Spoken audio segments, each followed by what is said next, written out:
It's 6:06. The government, as expected, has now split its multi-billion-dollar omnibus bill, so we can't call it that anymore, detaching cuts to welfare from childcare reform. But negotiations are continuing on the individual measures. Elements of childcare subsidies, family tax and paid parental leave are all on the table as the upper house prepares for midnight sittings today and tomorrow. So back to the pyjama club over there. Senator David Leyonhjelm holds one of the key crossbench votes. He's been very much negotiating on this bill. Welcome to the program. Hi, Patricia. One of the key sticking points for you has been the so-called middle-class welfare, that is childcare subsidies for people earning over $340,000. What changes have you negotiated with the government on this? Yes, you're right. I have been concerned about middle-class welfare going to people who don't need it, often coming from people who have less money than the recipients. So what I've negotiated with the government in conjunction with Senator Darren Hinch is for childcare subsidies to cease once household incomes reach $350,000. So instead of potentially being eligible for up to $10,000 a year in childcare subsidy, those households will receive nothing. My understanding was under the previous plan, the one that the government has worked on after the Productivity Commission report. It's been a long process, a couple of years for those that aren't across it, but that it would taper down to 20%. Are you saying that over $350,000 in combined income now it goes to zero, no money if you earn more than that? That's the deal that I and Senator Hinch struck with the government in exchange for our support today. That's correct. So not a cent? That's it, not a cent. Okay.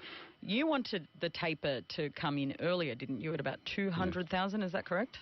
Yes, that's right, yes. My view is that this is intended to get people back to work, mainly women who've had children, and who should we spend limited amount of money on? The ones who are most influenced by childcare subsidies are those on low incomes. And, you can talk about various occupations such as nurses and teachers and people like that. So the money should be directed towards them. People on $200,000, $250,000, $350,000 a year, or if their husbands, in most cases they are women, but not always, if their husbands are earning that sort of money, receiving $10,000 a year in childcare subsidies is not going to make much difference to whether or not they go back to work.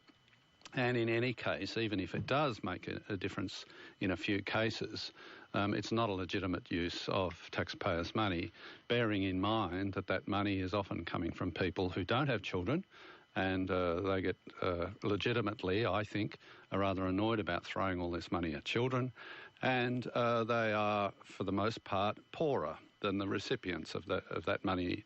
So we're transferring, money from lower income people to higher income people. Okay, so you're trying to redistribute wealth, but by the same token, when women go back to the workforce, because you're right, this affects women more than it does men because they do more of the childcare currently in our community. If this means that women stop working, they do reconsider their work, that also means they stop paying taxes.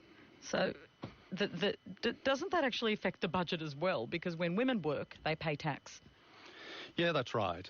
And I suppose if there was an infinite amount of money, you'd offer the childcare subsidy to all women, irrespective.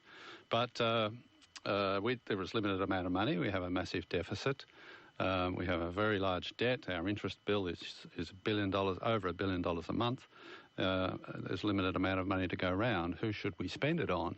I'm not at all impressed that the government is actually planning to increase childcare spending by $1.6 billion. But in the face of that, at least they can direct it towards the places where it's going to achieve the most benefit. Now, they are women, predominantly women, on lower incomes, not those people on $200,000 to $350,000 a year. And the economists will tell you that the value, the additional impact of that childcare subsidy on people with that sort of incomes is not all that great anyway. If you're just tuning in, I'm speaking to crossbencher Senator David Leyonhjelm, and our number is 0418 226 576. Just a couple of the other issues that are floating around, the paid parental leave scheme and the changes the government was trying to make there. Have you been talking to the government about that scheme as well? No. Senator Hanson's been talking to the government about that one. That's her major concern. I'm not 100% sure where that's ended up. It's been a bit fluid the last 24 hours. It has been fluid, so I was hoping maybe you'd give me your view on what you've been asking for, or what the government may have told you about the paid parental leave scheme. No, that hasn't been part of my discussions, I'm sorry. And how about the freeze on family tax benefits? Because that's the replacement way of saving some money, a freeze for 2 years rather than getting rid of those supplements. That's what the government is now saying they want to do. Given cost of living is going up, and you're talking about your concern for vulnerable families, the kind of families that rely on some of those family tax benefits rely on that indexation, rely on that increase, given cost of living is going through the roof. Yes, you're right, and there will no doubt be some people at the lower income levels who will notice the difference. If you think back to how family tax benefits originated, though, they were from the Howard government, and they were basically a bribe by the government to get voters to support them, and the alternative that they considered was a tax cut, which in the scheme of things would have been much better. It was basically just a vote buying exercise. But once people start receiving money, they become very attached to it. Now, my quarrel with family tax benefits is that it's also a lot of it goes to people who really shouldn't be receiving other people's money at all. At the low end, they might be a case for it. At the higher end, you can get you can have an income of a couple of $100,000 a year, no problem at all if you've got some kids, and still be receiving family tax benefits. So, if I was running the budget, I would have done it a different way. But I get given what the government is handing out, or deciding how they want to do it. That's the way they decided. It will save money, that's the more important thing. And I have to say my big picture is this debt and deficit that we're suffering. We're passing on a big problem to the next generation. They'll be paying much higher taxes than they need to, than they should be paying in order to service the debt that we're running up today. Just finally on 18C, the changes to the Racial Discrimination Act that the Prime Minister announced yesterday, and of course Labor has been, as you know, prosecuting pretty strongly in question time in the lower house, and no doubt it's been going on in the Senate as well. The government doesn't appear to have any chance of passing its changes. Only the procedural changes look like they'll pass, yet the government won't concede it. Do you think this reform's dead? No, I don't. The procedural changes are certainly not dead.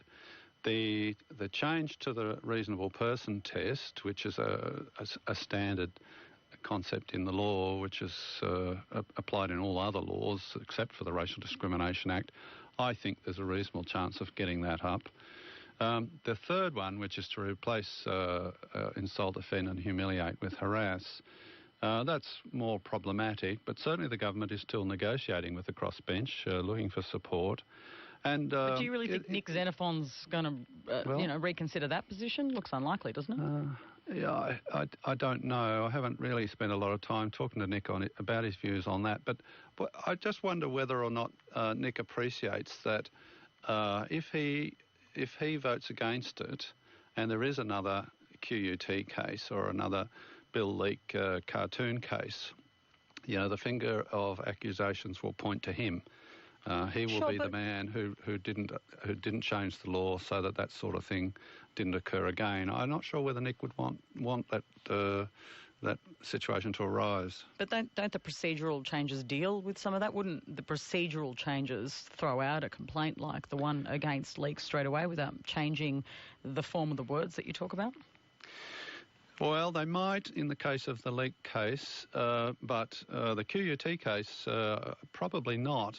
That complainant in that instance was very, very determined to pursue it. It may have avoided the delays that the QUT case involved, but I don't think it would have headed off the case heading to the federal court, and as we know, it was found without merit, found to have no merit in the court, but it became very expensive with a lot of legal fees before it reached that point, and you know, I think there probably is a need for a change in more than procedure if we're going to head that sort of thing off. Thank you so much for your time. I'm sure you're getting your pyjamas ready for this pyjama party over the next 2 days. Am I right? You're going for the flannel numbers? Is it getting colder in Canberra yet? That's a trick that Nick pulls, but no, it's only midnight tonight. It's early night for our senators. Oh, no you're fine. All right. David Leyonhjelm, thanks for your time. Thank you. That's Senator David Leyonhjelm, of course, one of the crucial crossbench votes, and explaining his views about wanting that $350,000 family taper rate, where basically you can't get a subsidy above that rate of family income. That's a deal he says he's done with the government. That, you know, the previous policy was you'd get 20% still.